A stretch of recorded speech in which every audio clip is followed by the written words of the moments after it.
नमस्कार दोस्तों, एक बार फिर से आप सभी दोस्तों का आपके अपने YouTube चैनल यूएन वीडीवी पर बहुत बहुत स्वागत है। दोस्तों, दिन भर के मुख्य समाचार हैं, बड़ी खबरें हैं, फटाफट अंदाज में आगे इसी वीडियो में जानेंगे। सभी मुख्य समाचार आप लोगों के लिए जानना बहुत ही जरूरी है। तो वहीं दोस्तों, खबरों की तरफ बढ़ने से पहले आप लोगों से एक छोटा सा निवेदन है कि अगर आप लोग भी खुल करके विधानसभा चुनाव से लेकर के लोकसभा चुनाव तक ईवीएम के जरिए मतदान का विरोध करते हैं और बैलेट पेपर का समर्थन करते हैं, तो अभी इस वीडियो को लाइक कीजिएगा, अपना बहुमूल्य समर्थन दर्ज करवाइएगा। चैनल को फ्री में सब्सक्राइब करके बेल के आइकन को जरूर दबाइएगा दोस्तों, और कमेंट बॉक्स में कमेंट कीजिएगा जय हिंद जय भारत। दरअसल दोस्तों, पहली बड़ी खबर आप लोगों को बताते चलें। कोर्ट के फैसले सरकारें वर्षों से लागू नहीं करती हैं, न्यायिक घोषणाओं के बावजूद जानबूझ करके निष्क्रियता देश के लिए अच्छा नहीं है। सीजीआई रमन्ना का बड़ा बयान। दिल्ली के विज्ञान भवन में मुख्यमंत्रियों और उच्च न्यायालयों के मुख्य न्यायाधीशों के संयुक्त सम्मेलन में सुप्रीम कोर्ट के मुख्य न्यायाधीश एनवी रमन्ना ने बड़ी बातें कही हैं। उन्होंने अदालत के फैसले सरकारों द्वारा वर्षों से लागू नहीं किए जाते हैं, यह कहा है। न्यायिक घोषणाओं के बावजूद जानबूझ करके निष्क्रियता है जो देश के लिए अच्छा नहीं है। हालांकि नीति बनाना हमारा अधिकार क्षेत्र नहीं है। अगर कोई नागरिक अपनी शिकायत लेकर के हमारे पास आता है तो अदालत मना नहीं कर सकती है। इसके साथ ही उन्होंने कहा है कि हमें लक्ष्मण रेखा का ध्यान रखना चाहिए। अगर यह कानून के अनुसार हो तो न्यायपालिका कभी भी शासन के रास्ते में नहीं आएगी। यदि नगर पालिकाएं, ग्राम पंचायतें कर्तव्य का पालन करती हैं, यदि पुलिस ठीक से जांच करती है और अवैध हिरासत में यातना समाप्त होती है, तो लोगों को अदालतों की ओर देखने की जरूरत ही नहीं है। ये यहाँ पर सीजीआई एनवी रमन्ना का कहना है। पीएम मोदी और मुख्यमंत्रियों के सामने। इस बीच एक और बड़ी खबर बताते चलें। यूनिफॉर्म सिविल कोड मुस्लिम पर्सनल लॉ बोर्ड की पीएम मोदी और सीएम योगी को चिट्ठी, कहा पहले हो संवाद। आप लोगों को बताते चलें, यूनिफॉर्म सिविल कोड लागू करने को लेकर के चल रही बहस के बीच Muslim personal law board of India की ओर से प्रधानमंत्री नरेंद्र मोदी को चिट्ठी लिखी गई है। चिट्ठी की एक कॉपी यूपी के मुख्यमंत्री योगी आदित्यनाथ को भी भेजी गई है।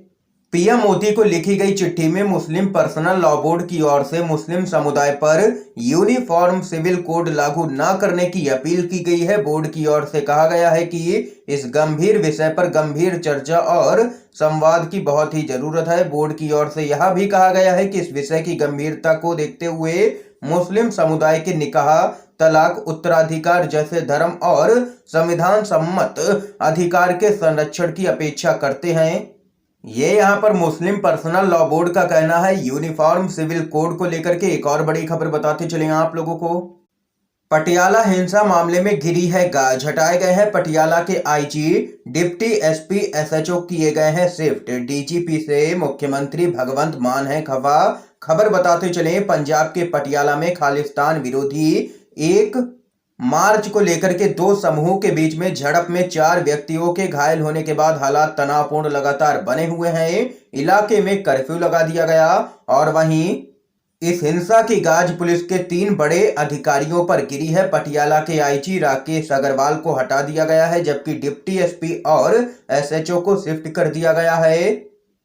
सूत्रों के मुताबिक पटियाला हिंसा मामले में पंजाब के डीजीपी से पंजाब के मुख्यमंत्री भगवंत मान बेहद ही नाराज हैं और कई बड़े अधिकारियों पर और भी गाज गिर सकती है। 3 अफसर इस मामले में पहले ही नप चुके हैं। इसके साथ ही अगली अपडेट की तरफ चलते हैं। मोदी है तो मुमकिन है, बिजली कटौती पर तंज कसते हुए बोले हैं कांग्रेस के नेता पी चिदम्बरम। कहा इसके लिए मोदी सरकार नहीं बल्कि 60 साल का कांग्रेस शासन है जिम्मेदार। खबर बताते चलें, कांग्रेस के वरिष्ठ नेता पी चिदम्बरम ने व्यापक बिजली कटौती के मुद्दे को लेकर के केंद्र की मोदी सरकार पर तंज कसा है। उन्होंने तंज कसते हुए कहा कि सरकार ने सही समाधान ढूंढ लिया है, जो यात्री ट्रेन को रद्द करने और कोयला से लदी ट्रेन यानी कि मालगाड़ी चलाने का है। दरअसल दोस्तों, विभिन्न राज्यों में बिजली का संकट गहराया हुआ है। विपक्षी दलों ने ताप संयंत्रों में कोयले की कमी के लिए केंद्र की मोदी सरकार को जिम्मेदार ठहराया है। इस मुद्दे को लेकर के सरकार पर हमलावर होते हुए पी चिदम्बरम ने कहा है कि प्रचुर मात्रा में कोयला, बड़े रेल नेटवर्क, ताप संयंत्रों में अप्रयुक्त क्षमता, फिर भी बिजली की भारी किल्लत है।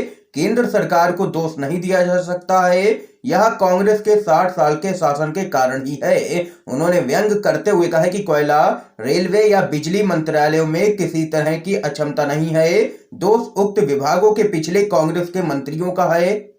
ये यहाँ पर मोदी सरकार पर तंज कसा है पी चिदम्बरम ने, क्योंकि लगातार देखा गया है कि मोदी सरकार अपनी नाकामियां छुपाने के लिए पिछली कांग्रेस सरकार को ही यहाँ पर दोषी ठहराती आई है तमाम मुद्दों को लेकर के, जिस पर पी चिदम्बरम ने घेरा है मोदी सरकार को। एक और बड़ी खबर जान लेते हैं। भरी सभा में रो पड़े हैं ओवैसी, बोले जालिमों हम तुम्हारे जुल्म से नहीं डरने वाले हैं। जी हां दोस्तों, खबर बताते चले, हैदराबाद में नमाज के बाद लोगों से बात करते हुए एआईएमआईएम के मुखिया असदुद्दीन ओवैसी रो गए। उन्होंने रोते हुए कहा कि खरगोन में मुसलमानों के घर तोड़ दिए गए, जहांगीरपुरी में उनके साथ हिंसा हुई, लेकिन वे मैदान नहीं छोड़ने वाले हैं, उन्हें मौत से भी डर नहीं लगता है। इसके साथ ही ओवैसी ने आरोप लगाया है कि देश में एक समुदाय को लगातार निशाना बनाया जा रहा है। उनकी नजरों में कई ऐसी घटनाएं हुई हैं जहां पर सीधे तौर पर एक धर्म के खिलाफ कार्रवाई की गई है। उन्होंने कहा है कि हिम्मत मत खोना आप लोग जालिमों, तुम भी सुनो, मुझे इस मौत से कोई डर नहीं लगता है, ओवैसी का कहना है। इसके साथ ही ओवैसी ने कहा है कि हम तुम्हारे जुल्मों से नहीं डरने वाले हैं, तुम्हारी हुकूमत भी हमें नहीं डरा सकती है, हम सब्र से काम लेंगे लेकिन मैदान कभी भी नहीं छोड़ेंगे, ये यहाँ पर रोते हुए कहना है असदुद्दीन ओवैसी का। इसके साथ ही अगली अपडेट की तरफ बढ़ते हैं। दिल्ली में जामा मस्जिद शाही इमाम ने सांप्रदायिक माहौल पर जताई है काफी नाराजगी। पीएम मोदी से पूछा, क्या देश के पक्ष में है ये माहौल? देश में हाल ही में हुई सांप्रदायिक घटनाओं पर दिल्ली जामा मस्जिद के शाही इमाम अहमद बुखारी ने अपनी चुप्पी तोड़ते हुए कहा है कि मैं इन सभी घटनाओं पर प्रधानमंत्री नरेंद्र मोदी और गृह मंत्री अमित शाह को कल पत्र लिखूंगा और उनसे मुलाकात का समय मांगूंगा। प्रधानमंत्री पूरे देश का होता है, किसी विशेष धर्म का नहीं होता है। पीएम मोदी से पूछना चाहता हूं कि अगर सांप्रदायिक मतभेद और नफरत बढ़ती रही तो क्या यह देश के पक्ष में है? इस देश में हिंदू और मुस्लिम दोनों ने बलिदान दिया है। हम पीएम मोदी से मुलाकात का वक्त मांगेंगे, उम्मीद है कि वह समय देंगे। उन्होंने लोगों को संबोधित किया है और मुसलमानों के साथ हो रहे अत्याचारों पर कहा है कि मुल्क अजीब माहौल से गुजर रहा है, हर तबके के लोग एक अजीब उलझन में हैं, ऐसा महसूस हो रहा है कि कुछ होने वाला है लेकिन नहीं पता क्या होने वाला है। हम इस देश को सांप्रदायिक नफरत की आग में जलने के लिए नहीं छोड़ सकते हैं, ये यहाँ पर कहना है जामा मस्जिद के शाही इमाम का। एक और बड़ी खबर बताते चले, धार्मिक स्थलों से हटाए गए लाउड स्पीकर की संख्या तो बता दी सरकार ने, यह कब बताएंगे कि अब तक कितनों को रोजगार दिया है? अखिलेश यादव का योगी सरकार पर हमला। समाजवादी पार्टी के राष्ट्रीय अध्यक्ष अखिलेश यादव ने यूपी सरकार पर एक बार फिर से तंज कसा है। प्रदेश में लाउड स्पीकर के मुद्दे के बीच उन्होंने कहा है कि सरकार ने धार्मिक स्थलों से उतारे गए लाउड स्पीकर्स की संख्या तो बता दी है, लेकिन यह कब बताएगी कि कितने बेरोजगारों को अब तक रोजगार दिया है? ये यहाँ पर अखिलेश यादव ने योगी सरकार को घेरा है। दोस्तों, इस समय की आज की सभी बड़ी खबरें थी, मुख्य समाचार थे जो हमने आप लोगों तक पहुंचाए हैं UNVDV के माध्यम से। अगर आप लोगों को ये वीडियो पसंद आया हो तो इस वीडियो को लाइक कीजिएगा, ज्यादा से ज्यादा इस वीडियो को शेयर कीजिएगा ताकि आप सभी के दोस्त भी मुख्य समाचारों को जान सकें। वीडियो देखने के लिए आप सभी दोस्तों का बहुत बहुत धन्यवाद।